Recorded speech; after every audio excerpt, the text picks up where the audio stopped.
All right, so this is gonna be the full warm-up that you're gonna go through with every single client at the beginning of a semi-private session. It's gonna be the same warm-up. You might have to do some add-ons if someone has like an outstanding injury or something like that, but this is the exact warm-up that you're gonna follow for every single session, and you are going to be leading it. So listen closely to the coaching cues that I give. I want you to repeat them. The goal with every trainer here, this is gonna sound very cocky, but I don't really care. You have to be at least 85% like me. People are here because of the standard that I've set, the standard that I've built, all that stuff. People want coaching done a certain way. People want coaching done the JaxFit way. So I'm gonna show you the beginning of that with our warm-up. So the first movement that we do is a hip flexor stretch. It's essentially just the bottom of a lunge. What I don't wanna see with hip flexor stretches is leaning forward like that. That's not how we're gonna mobilize the hip flexor. The hip flexor is a deep lying muscle basically from here to here. Like, yeah, when you do that, you're gonna stretch your quad. That's not what we're going for here. We're going for orthopedically important muscles and joints because that's the problem that everybody has. So we're gonna set up with, I'll start with my right knee. We're gonna have right knee directly underneath the right hip, directly underneath the right shoulder. You're gonna make yourself nice and tall as you contract this glute and as you flex your abs. So as soon as you do that, you're gonna feel tension in the right place because you're actually elongating your hip flexor. Front foot's gonna be at about 90 degrees. We're gonna hold this for like 30 seconds.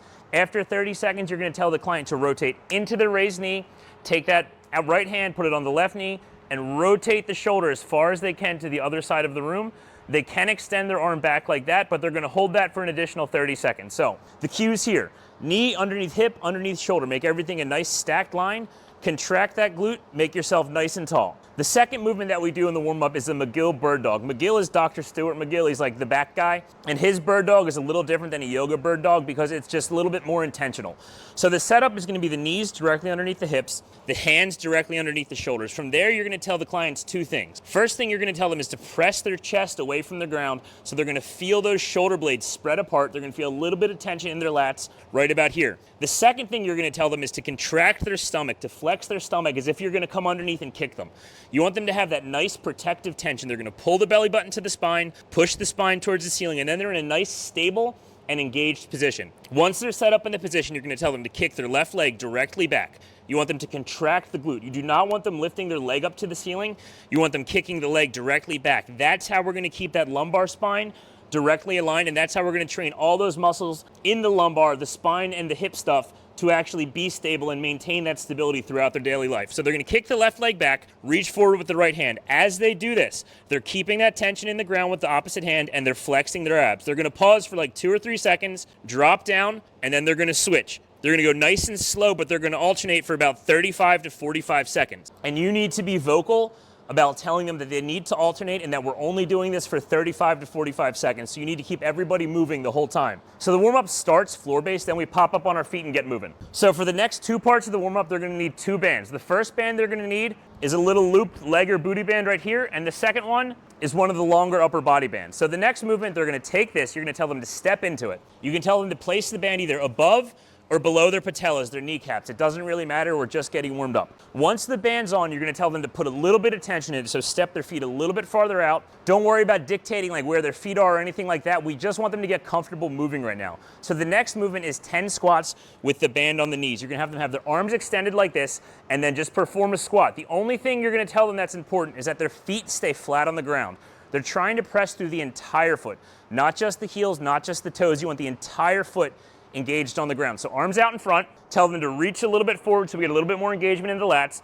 And then as they descend, they're gonna push their hips slightly back, but mostly down and drive the knees apart just a little bit, just enough to keep that tension so that the band does not make them like Steve Urkel. You want them to have the knees pushing out slightly, but not ridiculously. So 10 squats like that, and once they're done the 10 squats, they're gonna come down into an athletic position, like a quarter squat position. I always tell people to imagine like we're playing beach football and they're playing a defender who's guarding me. So in that position, they're ready to go in any direction. You also want them to be nice and solid. What I like to do is I like to give people a little push to make sure they're not just lollygagging. So chest up nice and tall, athletic position, arms out in front. They're gonna take a step and focus on leading with the knees. So they're focusing on driving the knees apart from each other so that all that strength to move is actually coming from the hips.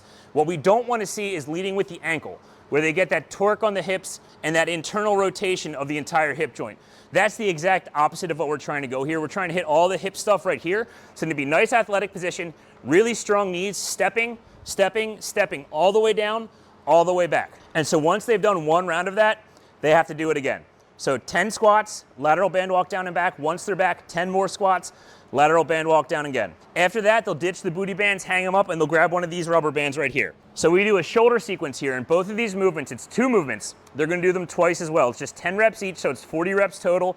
They can take a break when they need it. The first movement is just gonna be 10 band pull-aparts. I tell people to grab one strand of the band, extend their arms out directly in front of their shoulders. You want about that much band available. You don't want them choking in like this, because right here, you have the ability to make it a little easier if they need it. So arms extended directly from the shoulders. The first thing you're gonna tell them is to relax the shoulders down. Shoulders are poison for the ears. If we're all stressed out like this, when we do the band pull apart, we're just feeding into that dysfunction up here. So it's arms directly out in front, straight arms, elbows locked, relax those shoulders down, and then they're simply gonna pull their arms apart, squeeze the shoulder blades together, and try and get the band to hit basically the logo on their shirt, like nipple height for guys. If you feel comfortable saying that to ladies, good for you, but I'm not paying for your lawyer. So relax the shoulders, arms straight, pulling the band apart 10 times. Nice and simple. We're just trying to get all that scapular stuff, all that bad posture stuff warmed up and get those muscles firing so that we can 1, start to beat that shoulder pain, 2, start to build better posture, and 3,